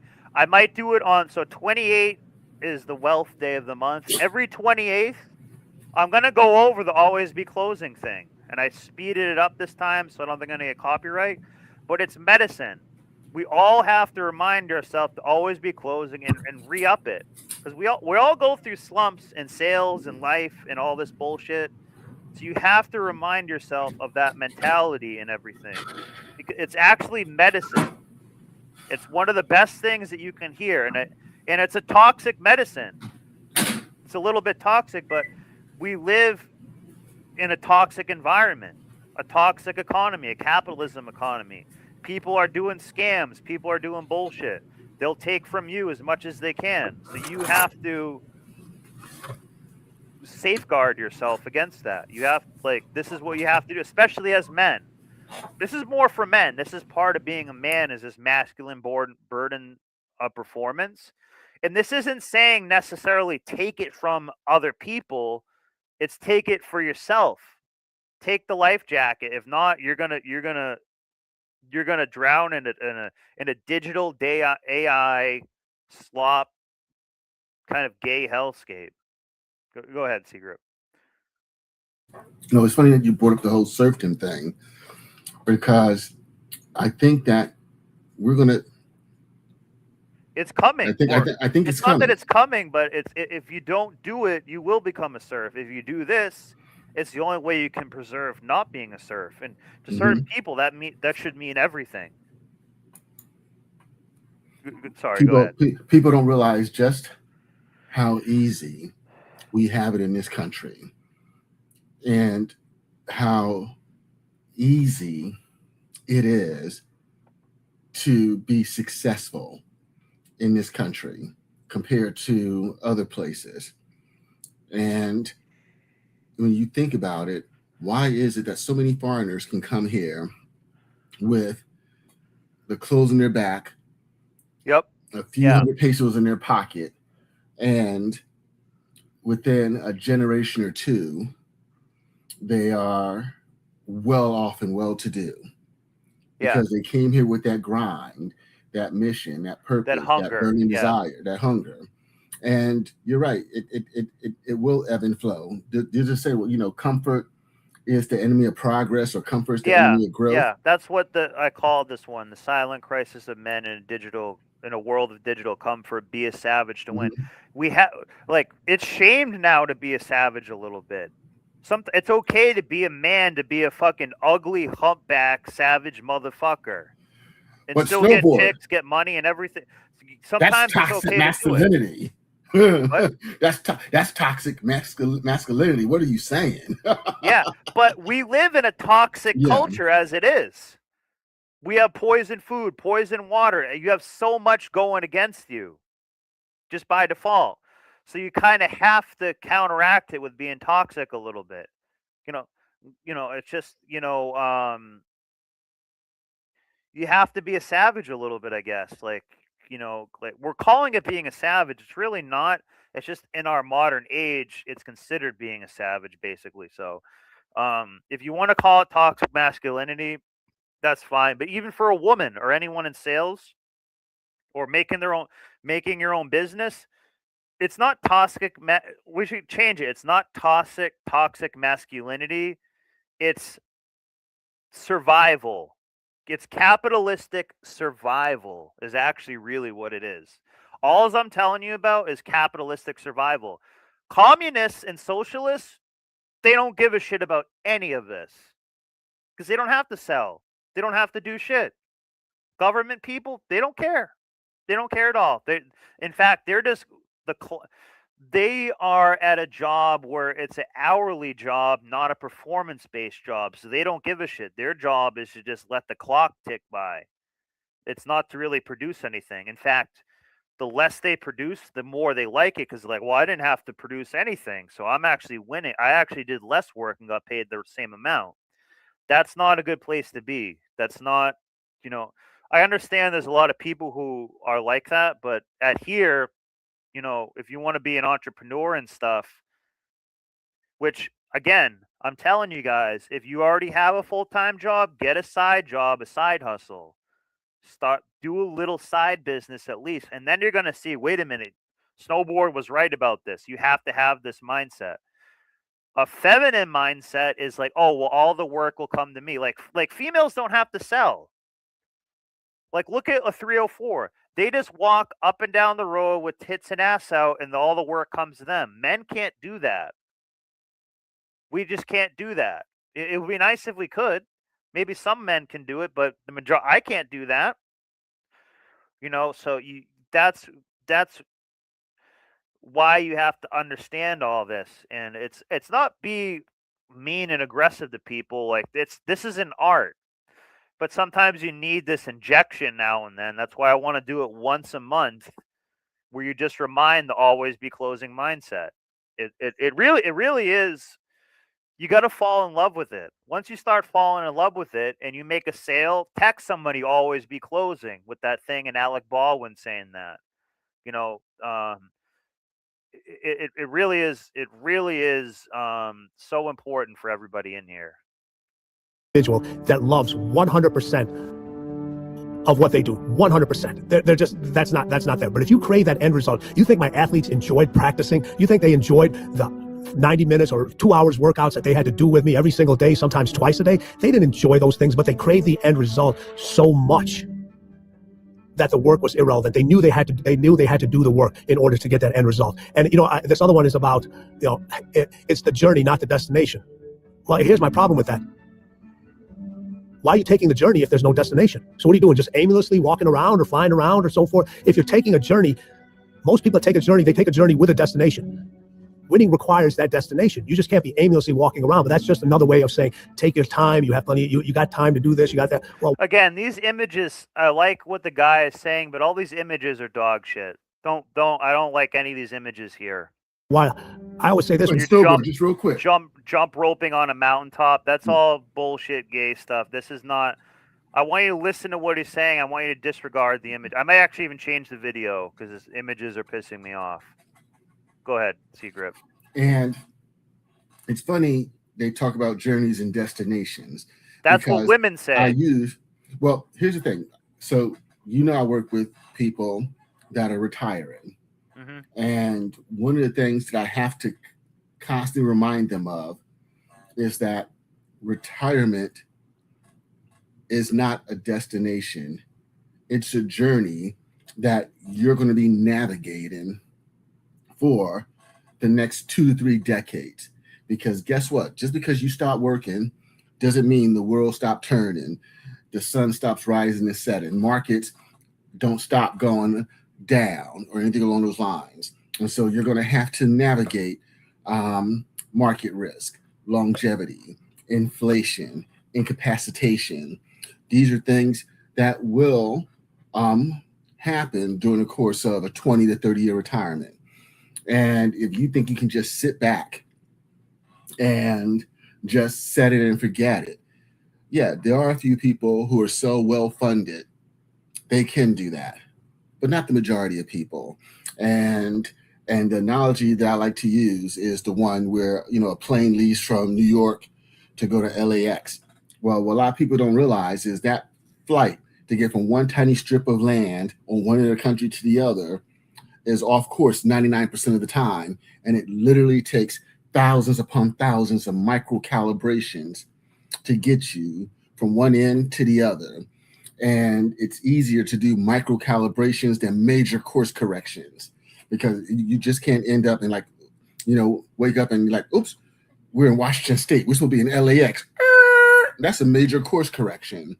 And I think too many of us, we wait for things to hit rock bottom, for things to get absolutely in the pits before we do those major course corrections, as opposed to, you know, doing a little bit every day, making those micro calibrations to navigate your journey to get to your destination.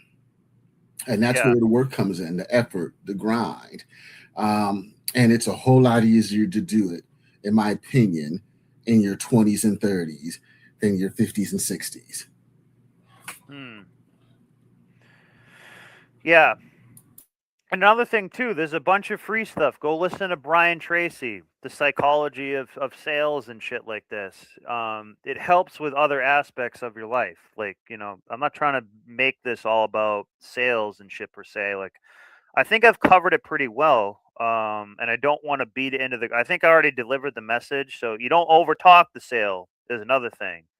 So it's been an hour and 18 minutes hammering this point, but we'll just watch this for a little bit. Again, this is 52 minutes of free content. Brian Tracy has really good stuff on all this, and a lot of sales information is almost timeless.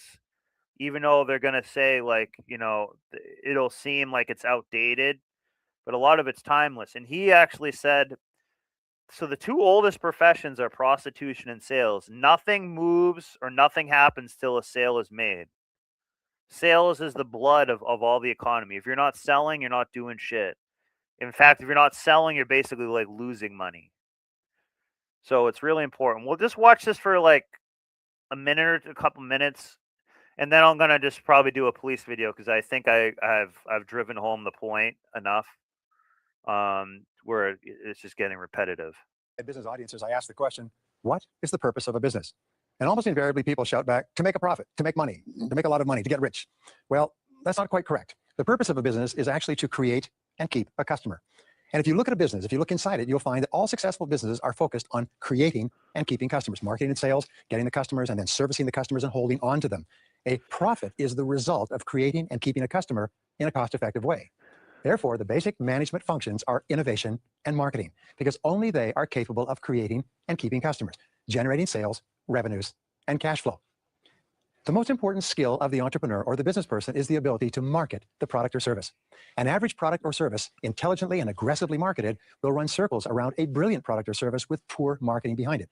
Unfortunately, most entrepreneurs and business people... And it's not just marketing, it's the sales and closing. So there's also a flip side to this too. If I have a really good thing, I actually don't need to market it, but I do need to close deals.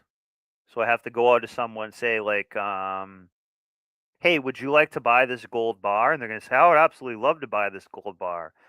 But if you don't do that, you just have you know, or I have this car that runs off water or something. Okay, you can get 100% closing rate if you go to door and sell that. So you don't necessarily need to always market it. you need to close it. But if people don't know about it, you can't close on it. So it's kind of a two-sided coin. I've never been trained in marketing, but fortunately, marketing skills can be learned, and that's what we'll talk about in the next few minutes. Now, the key And again, who's mostly into marketing that does a shit job at it? Women. Their idea of marketing is just putting a few ads out or something like that. If a marketing person has not closed the deal, get the fuck rid of them. They're not in the full process of the whole thing. You know, okay, you're just putting up signs and all that. If you're putting up let's say you go to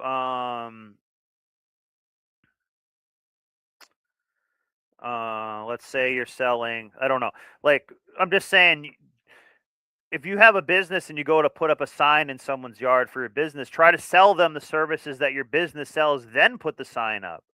A lot of these people and women are just putting up the sign and then walking away saying, see, I did my part.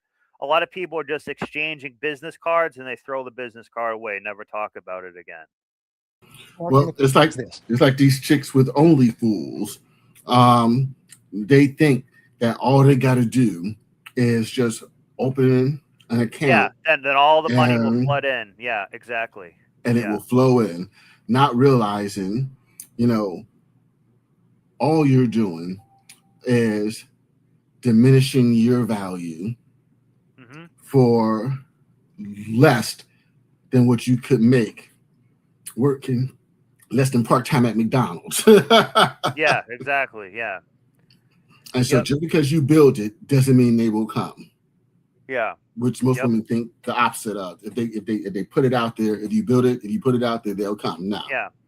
Well, they think about that a little bit because with titties and everything in their immediate life and their immediate circle of influence, that people do, literally come, and they get paid income. Oh, but they think that, but when it's online, you have to put it out you have to put it out and broadcast it and put it in front of people more. So we'll watch a little bit more of this, but if you go back, like, this is going to be a really good one that I did the Alec Baldwin always be closing speech. So I'm going to chop it up into probably like 10-minute segments or something like that, because this has been a really good one. Marketing is the process of determining what is to be produced and sold. It requires analysis of the market, analysis of the competition, analysis of trends, customer service surveys, customer questionnaires, and so on to find out what it is that people really want and will buy. On the other hand, selling is the process of determining how the product or service is to be sold once it has been determined by the marketing department. So the marketing department determines what, and the selling process determines how it's to be sold. And guys, this is free information on YouTube. You don't need to go out and buy shit from like that Grant Cardone and all this bullshit. This classic stuff is there's nothing wrong with it. Now, the key question in marketing is this, and I came to this after many, many years. I put it all together in a single paragraph. And here it is. What exactly is to be sold, and to whom is it going to be sold? Those are the first two questions. What is the product and who is the customer? The third part of it is, and by whom is it going to be sold? In other words, who's going to actually do the selling and get the money? And the next part of the question is, how is it going to be bought and paid for? In other words, what is the sales process? And how is the product or service going to be produced, delivered, and serviced? So let me repeat that one more time. This is the key question, and it's this, is what exactly is to be sold, and to whom is it going to be sold, and by whom is it going to be sold, and how is it going to be sold and paid for, and how is the product or service going to be produced, delivered, and serviced? You have to ask these questions over and over again. So we'll go into this another time. I think I've delivered the message about it. This is so we'll watch like a couple 304s get arrested or something, then I'll probably call it. But this is going to be a powerful live, so I want you guys to go back and replay it. And the whole first hour is me just talking about always be closing, how important this is. It's so important, and it's something you need a reminder of. We all need a reminder of it. So like once a month, I'm going to be bringing this up. I don't care if it gets annoying. It's worth it. It's really, really, really worth it. So let me go to another video here.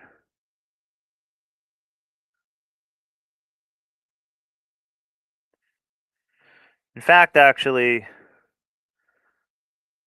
let's do a tiny break with some music from Evil Eddie. That's what I want to do. While I find the next video that I would like to play. Yeah, I've been digging this song and playing it the whole day, so we're going to play this one more time and do a small break. I'm going to find 1 or 2 more videos, but I really want to keep this one short and be about sales.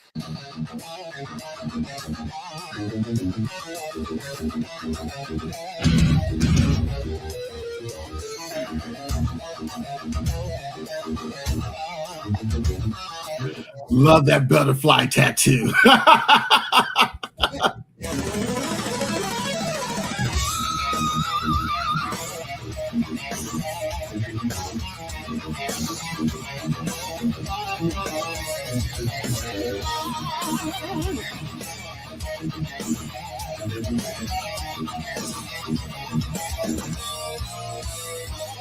Met her on a Friday, thought she seemed alright. By Saturday morning, there was already a fight. Phone blowing up every minute of the day. Looking for a reason to be angry anyway. Checking every comment, checking every friend, turning every little thing into the end. Life's too short and the mountain's calling back. Sorry, baby, I got no time for that. I'm not your therapist. I'm not your referee. I'm not gonna spend my life living in insanity. No time for that. No room for the drama. No time for that. I ain't calling your mama. No time for that. Got a life to attack. When the crazy train arrives, I'm stepping off the track. Yeah. No time for that. No time for that. No for that. No time for that. No time for that. Every conversation turns into a test. Nothing that I do is ever good enough, I guess. Walking through a minefield every single day. One wrong word and everything explodes away. Trying to build something, trying to move ahead. You just want another argument instead. Got fresh snow waiting in a backpack packed. Sorry, baby, I got no time for that. Saw her at the tavern with a smile so bright, but a flat tattoo shining underneath the lights. No, but Joe took one look and laughed to himself, put his drink down slowly and grabbed something else. He'd seen that movie and he knew the plot. A whole lot of chaos wrapped in what you got. No hard feelings, baby, hope your day goes great, but Joe heard one and bells and Joe's a different fate. Maybe she's an angel, maybe she's alright, but Joe's not rolling dice on another sleepless night. No time for that. No room for the drama. No time for that. I ain't calling your mama.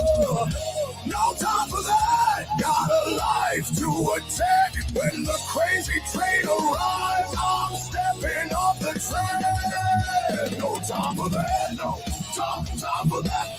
No time for that. No time for that. No time for that. Life is hard enough already. Don't need another storm to chase. I'm looking for some peace and quiet, not another courtroom case. Take your games and take your baggage. Take your endless overreaction. I'm heading for the open highway, far away from all the action.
calling. The road is wide. Freedom feels better than a turbulent ride. No time for that. No room for the drama. Oh, no time for that. I ain't calling your mama. Oh, no time for that. Got a life to attack. When the crazy train arrives, I'm stepping off the train. No time for that. No, no time for that. No, that. No time for that. No, time for that. Got mountains to climb, got roads to ride, got dreams to chase, and peace of mind. Snowboard Joe is heading on his way. Blue skies above and a better day. No time for that. No time for that. No time for that.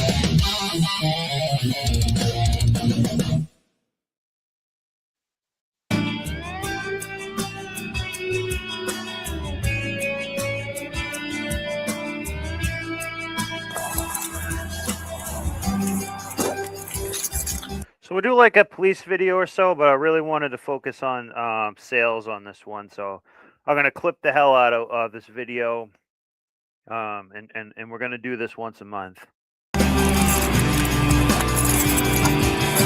Again, this one's called Arrested on Her Birthday, but what happens next is heartbreaking. I don't know what it is. Women think they can do anything because it's their birthday. Guys, birthdays are for women. You know, stop worrying about birthdays so much. It's nice to have acknowledge it, but the world doesn't need to revolve around someone's birthday. This is for women. How you doing? Can you step out the car? What? Step out the car. What? Step out the car. No, I need a. Step out the car. I need a preferable reason. I know You my need a rights. reason? Okay, I'll give you 2 reasons. Do you know your rights? I'm gonna give you first the option. If you don't step out of this car, you're gonna be arrested for obstruction. If you want your reason, I'll give you your reason. It's going to be for going 70 and also improper lane uses when you pass the car. So now, because of that, I'm going to ask you to step out the car and one time. I understand. I got my little sister. I understand. That's why I was giving 2 reasons. Okay. I'm gonna step out. I'm just gonna put my little sister in. That's fine.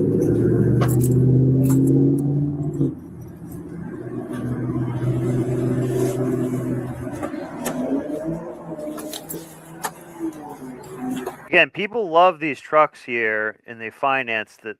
Everyone who has one of these trucks is always financed. You step out real quick.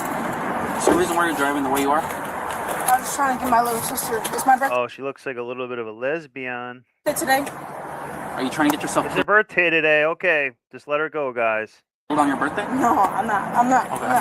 I'm just trying to get to my reasonable destination, and that's it. Reasonable destination. What the hell is a reasonable destination? Destination. Going 70 and then going past people in cars and stuff like that. Yes. That's reasonable? Yeah, that's... Especially, here, I'll tell you this right now. Because you got a kid in there, now it's child endangerment. Because of the way you're driving. I get that. That makes no sense. Take your hands off your pockets. Where's your driver's license? I have my license. Okay, well, based on how you're driving so bad, that's where you're getting treated the way you are. Can I give you my driver's license? Where's your driver's license at first?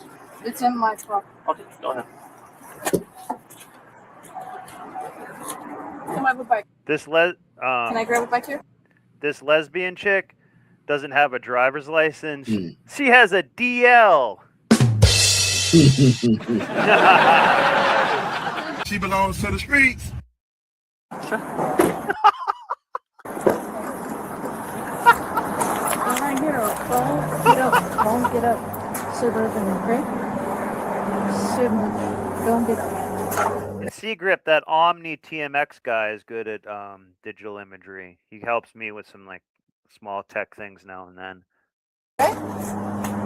Wait, who? You said Omni? Omni TMX, yeah. He might even be on my Discord, but he's definitely an AJ's one. Omni TMX. Okay, Omni Man. His YouTube might be called Omni Man, but on Discord it's like Omni TMX. Okay, I'd have to hit him up. Yeah.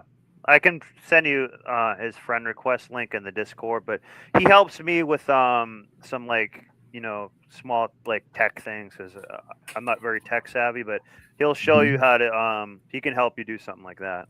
Yeah, because I want to make a better avatar that looks more like me, but maybe not exactly. So like a combination like me and Hulk, something like that, to where you can kind of get an idea of how I look, but not exactly because still like it has some because I'm still working. Protection. And the last thing I need is a whole bunch of.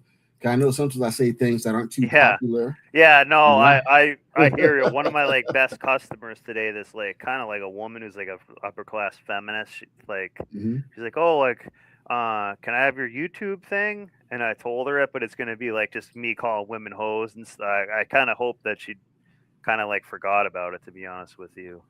Yeah.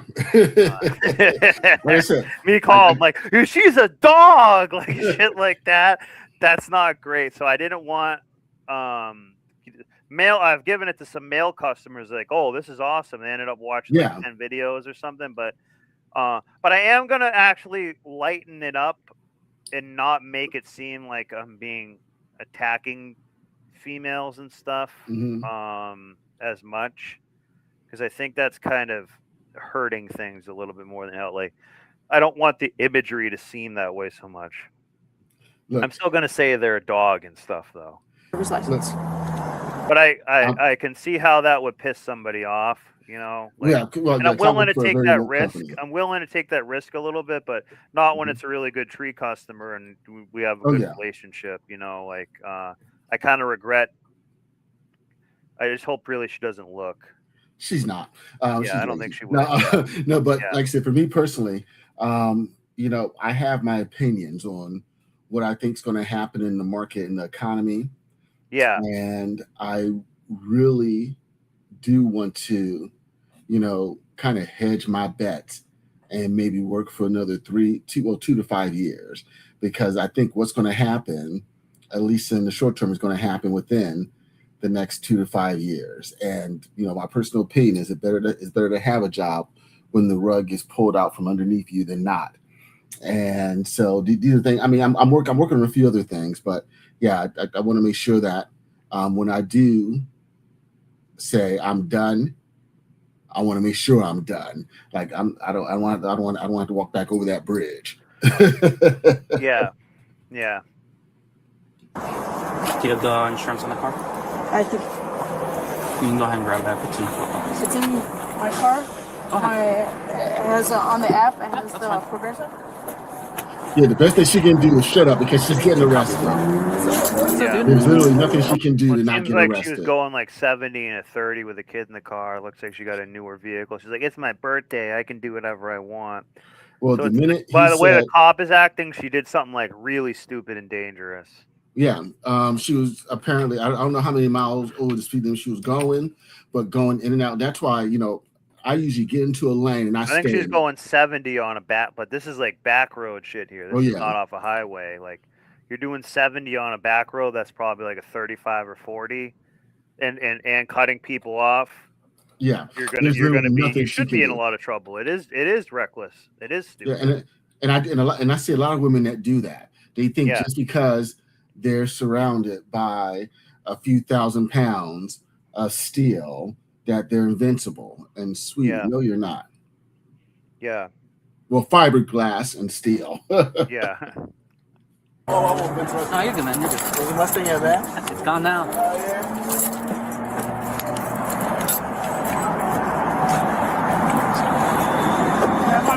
And guys, and just real quick, and please correct me if I'm wrong, but once a police officer calls another car, you're cooked. It's done. You're going to jail. Yeah, you're cooked. 8 out of 10 times, it's done. Just keep your mouth shut. It is. Yeah. Yeah, no, it definitely is. It's on my phone. My phone. Okay. When you find it, just show it to the other deputy, all right? Okay. She's going 70, and I catch her flying past within the cars on an sleep. Oh, so she was going in the opposite lane. There's 3 cop cars here. She's cooked. So she was driving over the double yellow lines, going 70. crossing the double yellow lines. Yeah. Yeah, 3 cop cars.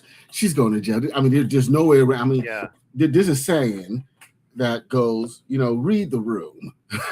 Yeah. And once you see this, you're going to jail.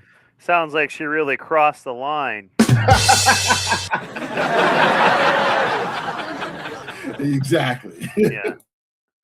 She's a perpetual line stepper.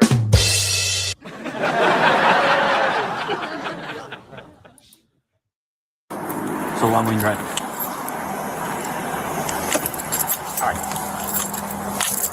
All right, Elsa. So there's a couple of issues I have. Right.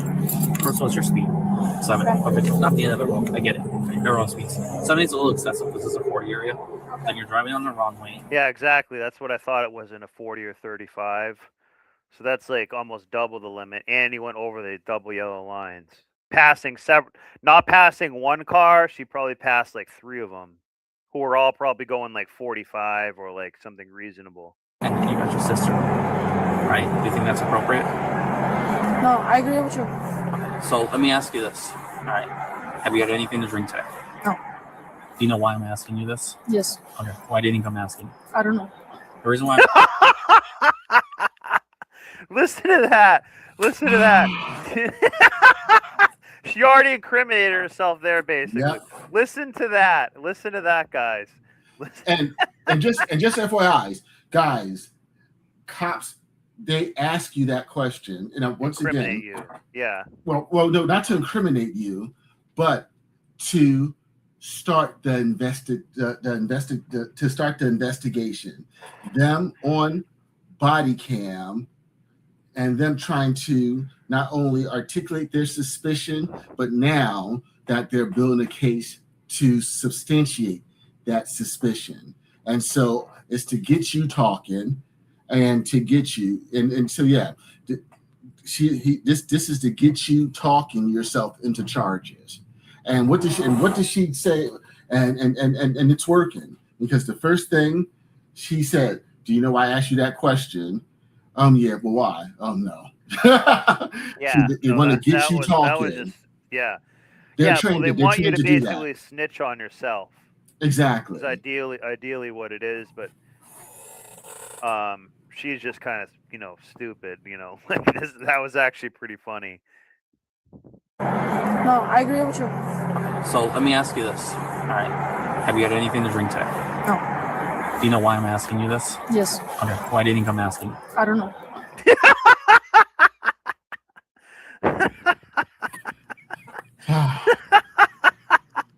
And she doesn't even realize what just happened. She Nope. doesn't even. Let's play that one more time, because that was actually pretty funny. 70 is a little excessive because it's a 40 area. Then you're driving on the wrong way, and then you got your sister, right? Do you think that's appropriate? No, I agree with you. So let me ask you this. All right. Have you had anything to drink today? No. Do you know why I'm asking you this? Yes. Okay. Why do you think I'm asking? I don't know. The reason why I'm asking is because of the behavior that you're exhibiting towards me. Okay. When you were looking for your stuff, you kind of looked a little disoriented, and then on top of that, because it's not common for people to be driving that fast and going outside the roadway, right? Okay. Do you agree? Okay. So based off everything that I'm telling you, are you willing to do some field sobriety test to make sure you're safe? Oh yeah, she says no right away.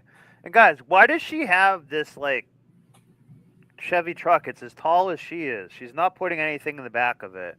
I don't know why she has that, to try to be like a bullying driver or something like that. They don't need this type of thing. I think she's kind of a lesbian. To drive. No. You know why field sobriety test? Yep, and plus those field sobriety tests, my personal opinion, they're BS, and they're designed for you to fail. And especially, someone like me who has mobility issues. So, my knees, my ankles, my feet, I have to wear leg braces and stuff like that. There's no way I'm passing the field sobriety test. But once again, it's getting you talking, conversation. She's pretty much agreeing with him. Okay, now field sobriety test. So that's why I said once he brings multiple police officers there, you're cooked. Now we need to substantiate Yeah. Me having all these officers here. She's going to jail. There's nothing she can say to do to prevent that. The only thing that she can do is make it worse. Yep. She's not really drunk. She's just drunk on the DL.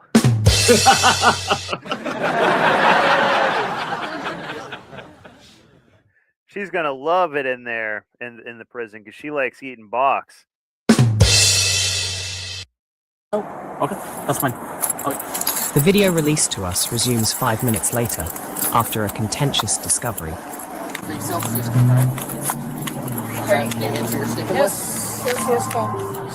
can. Celsius can. Okay. So if I Probably put vodka in it or something. open that door, it's going to be a Celsius can. You can't switch my. This is where she thinks she understands the law. She doesn't. The guy knows that it's probably a can of White Claw that she's calling a Celsius can. I almost guarantee you. Which I'm going to go know, unless he was talking to her. She should have just stayed in her car. Well, he told her to get out. That was a lawful order. And one of my favorite things to say is, on the advice of legal counsel, I do not ask questions without an attorney present. Yeah. And I remember, I don't know, did I ever tell you the story about I was coming back in from the country, and I'm doing air quotes, was selected as we were leaving the plane for a random heightened search when I was coming back. I think I was coming back from Dominican Republic or Colombia, one of these times, and they literally kept me there for over 4 hours. Because I refused talk about it. Yeah, because I refused to answer questions. Yeah. And they generally will do it to try to waste enough of your time to the point where it's an inconvenience. But they kind of sort of have nothing else to do, so they will wait a while. Mm-hmm. And then they get bored or something else comes up, and they're like, let the guy go. Verify if it is an alcoholic beverage. Open container is probable cause to search your vehicle. You can't search the window. Okay, I'm gonna verify this real quick. Yeah, I want to see once They again, can look through the window. They can look through the window. They can look through the window. Yep. But here's the thing, and that's and so this is what I mean by they go fishing. He's on a fishing expedition to justify it, and the minute she stood her ground, now he needs to go double check. We're talking about something and double check it. If it was just that clear, I actually said to one of those officers that had me detained, you're on a fishing expedition. Go fish. Because it's not my job. I told him I don't. Well, and because I and this is how uninformed, because I exercised my Fifth Amendment right against self-incrimination. Well, they get pissed about that. Yeah, they took that as an admission of guilt. Yeah. That I was hiding something, anything along those lines. No, it's just none of your business. You don't need to know what I do for a living. You don't need to know how I can afford to go to these countries every month or every other month. I'm in one of these countries. You don't need to. Now, I guess it doesn't help that you see all these stamps from Dominican Republic, Colombia, and Mexico. Yeah. I guess that doesn't help. Yeah. But with that being said, and then the number, and so long story short, and then he goes and sees the passport and he goes, "This is a certified hood classic." But the funny part was, they went through one of my cases, and I had a whole bunch of SD cards in there, for my GoPro and stuff like that. Yeah. And you would have they started high-fiving each other, got him. I was out there, doing kiddie stuff. And because I wasn't giving them my passwords. FYI, whenever I travel, I don't use facial recognition or any of my devices when I travel, and I don't use thumbprints anytime I travel. It's all 6 to 8 digit codes. to get into any of my devices when I travel. That's just a pro tip. And they tried to threaten me with, well, we can send it away for them to crack it in. You might not get your devices back for 6 to 12 weeks. And I was like, good, I can use a vacation. This, he like, Filthy animal. he's like, Seagrip's like, okay. Keep that change, filthy animal. I can use a vacation. Because Yeah, I refused to give them any of my passwords and stuff. And so when they saw all those SD cards, they gave each other high fives. Like, got them. And yeah, there was chicks in bikinis, but we're talking beaches and pool parties, and everyone was grown. Yeah. So I just thought, so look, if you want to see, and so I'm talking to the supervisor, and they're like, well, everyone who says that Fifth Amendment stuff, all of them end up being guilty, and I said, well, you know something, after today, you'll never be able to say that. And this just goes to how poorly trained you and your officers are. Yeah. And so just because a person exercises their right against self-incrimination doesn't mean they're guilty of anything. It's not my job to help them feed into whatever narrative you want to jam me up. I'm not trained on how to deal with law enforcement, but you're trained on how to deal with the public. And so no, I'm not playing that game. If you and I said, so unless you're crooked and plant something on me, you'll never be able to say. And unfortunately, it's had to happen again. But I wish I could get. Well, I don't wish it because I don't want to deal with that again. But if I ever get caught up in that airport again, that's why I hate going through MIA. But if I ever get caught in that airport again, and they try to pull that stunt, I was like, don't you remember back in 2023? You said the same exact thing. You don't remember me? Yeah, I mean, these dudes went through my dirty underwear. Wow. And socks. And I go to the gym. Oh no, because sometimes I work out and I get sweaty. Ew. Never mind. Yeah. But go ahead, Stu. I didn't mean to cut you off. Yeah, don't co-op. Yeah. You already, if you know, it's like if you know you're gonna get your ass whipped, your butt whipped, then just be prepared to take the A whipping. Don't dig deeper. Yeah. There you go. Can you stay right here? No, you're not gonna go. See, that's what he's trying to do. Look in the car to see what he can see. What did you just say, Snowboard? Snowboard just said he's gonna look in the window to see what he can see do that. Visually. He could do that. In fact, he could probably, if he wanted to, like, stand up on this pole thing here to like look in more. Like they can see quite a bit. Like he could get like a step ladder. They can probably get some freaking like camera that's like some 90-degree camera shit or something like that to like look in there. So they can see quite a bit. I mean, if you go to someone's car, you can see mostly in it. If it's a taller truck, that does kind of help a little bit, but they can see mostly everything in there. They're going to find a white claw. I almost guarantee it. He's your supervisor here. You're not gonna. But it's a supervisor. That's fine. See how she tries to do this rapper thing? That you need your supervisor. Supervisor. Hey, I need don't touch me. Don't touch me. Don't touch me. Don't walk over there. You can't touch me. Don't walk over there. You can't touch me. Don't walk over there. You can't touch me. Yeah, they can. They're a cop. You don't walk over touch there. me. You want to go to jail? You want to go to jail? No, do you want to go to jail? Do you want to sue? Do you want? This is a lesbian right here who's never been like had anything happen. She's like, no. Do you want to go to jail? Wow. Wow. Do you want to go to jail? I told you, stand right there. You're not going to walk up on this deputy. My little sister is in there. Okay, and you think driving 70 miles an hour, and you want to care now about your sister? And I think that's pretty ridiculous. So why don't you be quiet and let him do his job, and we can get this figured out. Look at her. You wouldn't be in a situation if you weren't driving 70, right? Okay, and you want right? I wouldn't be here if she... Okay, go ahead and do your thing. No, you cannot do it. If you step again, you're going in cuffs. If you step again, you're going in cuffs. You're going to be arrested for obstruction if you do it again. She's crying. You know why she's crying? Because of her actions. You wouldn't be here. Because of your actions, because you're here. Because I'm here? Yes. Why do you think you're here?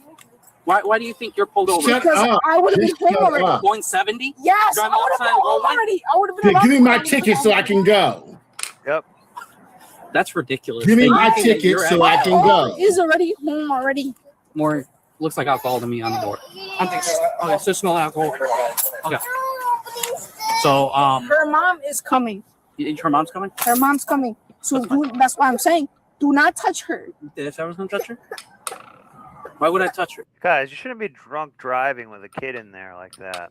You're making her You cry. shouldn't be doing it anyways, but Well, I hope she's No. not drunk driving on her birthday. yeah. And there's like But- there's babies in the front seat there, or toddler. Crying. Why do you think she's crying? Look at the scenario. Here, I would have been you know what? home Let's do already. this. Let's do this. Let's step over here so that we'll be in the next bus story. Do you want to talk like you're an adult? No? Okay. All right, turn off. You're under arrest.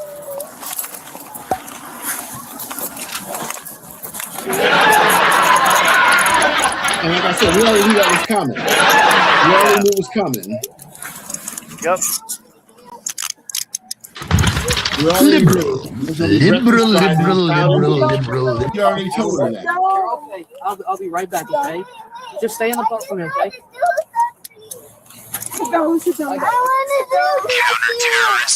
got you. Sit down. I got you. It's okay. Nothing's gonna happen to her, okay? I promise you that. Here. Just like I said, she's your sister. Do you want to stand next to her? I'll let you stand next to her. She's been welcome. Do you want to do that? Or do you want to sit in the back of the car? What do you feel more comfortable with? You already felt. You already.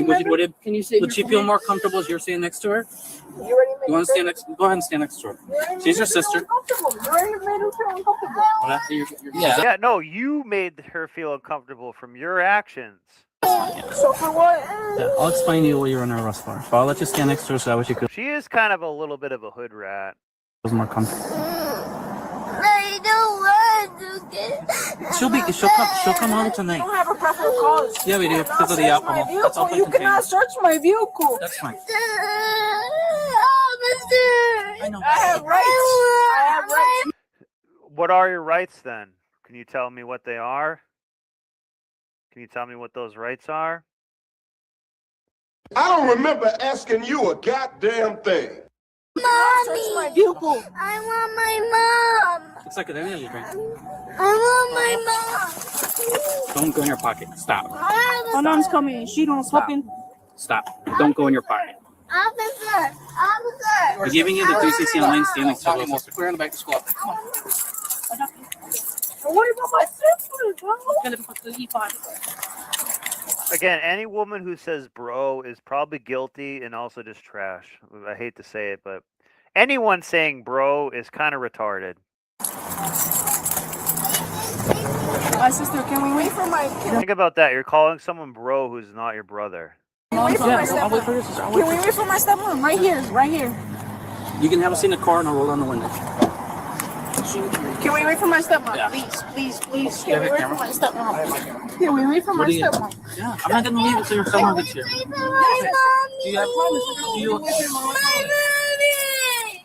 Do you have any weapons or anything on you? Nothing like that? Okay, because the reason why I'm asking is because if you go to the jail and they find other contraband, they charge. Oh, okay. Morgan, can you just record?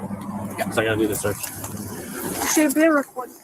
It's been recorded. It's recorded. Been Look. recorded. It is. I'm saying you can see his face on camera. That's her dad. That's Okay, her we'll dad. talk to her. We'll talk to her. I'll be over. Is this your work phone? You want her to come with you? Or No, that's my personal phone.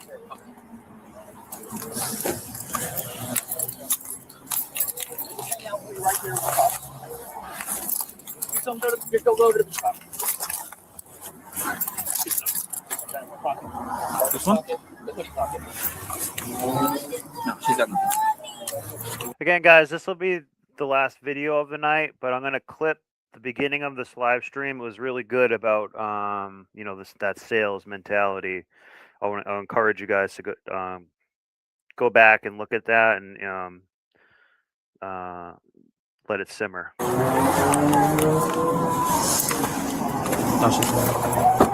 You're inside. All right, just take a seat. I'll explain you after, okay? Are you good if I explain that? Yeah, go ahead. Okay. So, do you want to understand how everything works and why you're in handcuffs? I guess. Yes or no? If you don't want to, it's fine. I'll just close the door. It's fine. It's a yes or no. I got my rights. I know what my rights are. Okay, so do you want me to explain you? Okay. Do your parental rights. My parental rights? Or I don't know. She's kind of wasted or retarded. Your rights are. It's a question for you. I'm offering you these. She can't answer a simple question. I have to tell you, but obviously it is an agitated situation, and I'm sure you have. I don't mind explaining it to you. The more he gets her talking, the higher the likelihood of her slipping up or him getting more justification for the arrest. Yeah. Okay. You want to explain? Okay. So, first issue is you're going, like I told you, you're going 70 and you're going in the opposite lane on traffic, right? You can't do that. You know that. And it's your birthday. Why would you do that, right? There's that. And then on top of that, you got your sister in the car. You got to be a good role model. Not even listening. Exactly. Like, come on, right? So there's that. And then the other part I have it is I can smell alcohol in your breath. And then on top of that, you say that, hey, this is an energy drink. And then we look in the door from here, from plain view. It's definitely not an energy drink because you can read the top label. Now you're saying that we can't search your car. Right there, we have enough probable cause to search your car without it because with the alcohol. I thought she knew her rights, though, guys. And alcohol, that's more than enough information I need to search that car. All right? And then, like I say, you're slurring your speech, you're not making sense, and obviously you're upset. Now, here's the thing. You're probably going to get charged. Actually, not probably. I'll just tell you. You're going to get charged for speed, improper lane usage. I'm not going to do the child endangerment. And then you're going to do the DUI, right? The other questions you have is what happens if you're not. You're going to go down to jail. I got to read you some stuff. And then after I'm done reading with you, they're going to process you. Is this the first time you've ever been arrested? Yes, pretty much. Okay, I understand. Okay, so what will happen from there is you're going to get some citations. They'll hold on you for maybe a few hours. You're going to get out today. All right, and then you just get a court date. All right? Does that make sense? Okay, do you have any other questions from? No? Okay. Guess that brand new truck that she got, she won't be using that for the next 90 days. So can you imagine someone saying to a dude,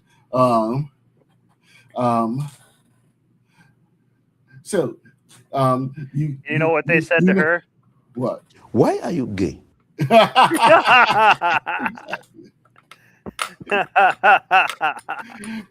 gonna close the door so I can get this process faster. So you're heterosexual, right? Well, pretty much. Yeah, Are you straight? Exactly, yeah. Pretty much. So they can get you home, right? Besides questions, is there anything else you needed in the car? You're good? All these things? Okay. These will come with you. I'll put them in a bag. I'll send my friends to you, okay? Yeah, go ahead. My dad and my sister good? Yeah. So your sister's hanging out. I told your dad everything that happened, and all that kind of stuff, and I explained to him that you'll be on a couple hours. Like I said, it'll be short and sweet. In terms of your car, I'll give you the impound lot. You can pick it up from 12 hours from now, okay? You said this is the first time you've ever been arrested, right? You never caught a DUI or anything? Now, Never? hopefully. That's what it is. Now, I will say this. If she only had the one White Claw, then my personal opinion is take the breathalyzer. Now, I don't know her weight and metabolism or stuff like that, but generally speaking, I don't think one White Claw will have you go above the legal limit. What do you know about that? Probably not. It shouldn't. But I think if that's all she had. She probably had a few of them and kept one going when she was driving. You know what I mean? So I'm not sure. And she is slurring her speech and does seem she's saying dumb shit. So she probably is kind of drunk or something. Yeah. Any other questions? Well, I would say this: one drink again if you have one SSRI, then on one drink that's two drinks. You have two SSRIs and you have one drink, that's three drinks. Well, that's what I've been saying for this show. So that's probably the case. Okay, I'll try to get the paperwork done so I can get you home, all right?